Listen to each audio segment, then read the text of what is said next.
Thank you, Madam President, members of the Senate. I strongly disagree with my colleague, Senator D'Alessandro. 4 years ago, a 1-year-old Greyhound named Amber was taken out of her cage at Seabrook Greyhound Park. That morning, she was going to race for the very first time. It was a spring morning, just like today. Amber was owned by a Florida man that may never have met her. She was raised on a breeding farm in another state and at a young age was hauled across the country so she could race at Seabrook. At the track, she was kept in a cage along with hundreds of other dogs. These dogs are kept in cages and raced so that people can gamble on them, like a lottery number. Their cages are barely big enough for them to stand up and turn around. We know this because it was documented in photographs taken by the Racing Commission. That morning was Amber's first race. It was also her last.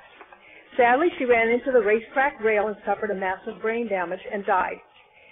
Amber's story is tragic, but it's not unique.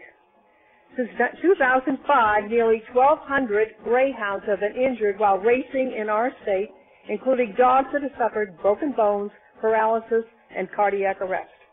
Most of these injuries were serious, and only 14% of those were minor. We know about these dogs because the state has been keeping records since 2005. We know their names, what color they were, and their age.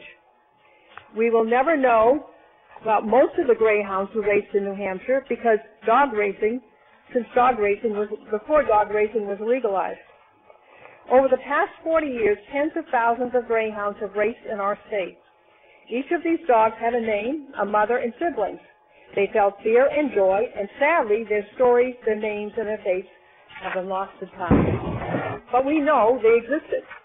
Like Amber, many of those dogs suffered and died.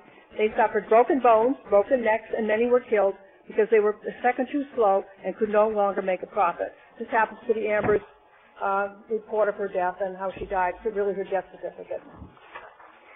That's why I'm voting yes today. I'm voting for Amber.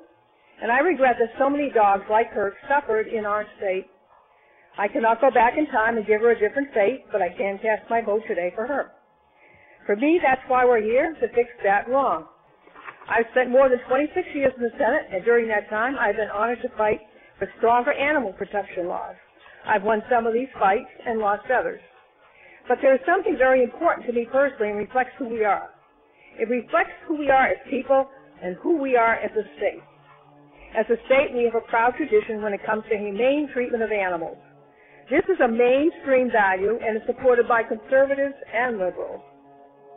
That is why a 2009 survey by the UNH showed overwhelming support for ending greyhound racing by a margin of 59 to 30%.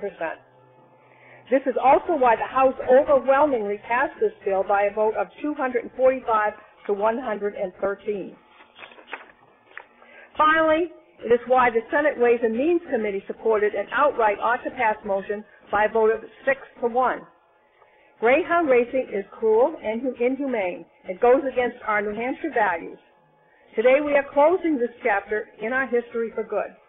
So please join me in voting yes. Vote yes for fiscal responsibility. Vote yes for common sense.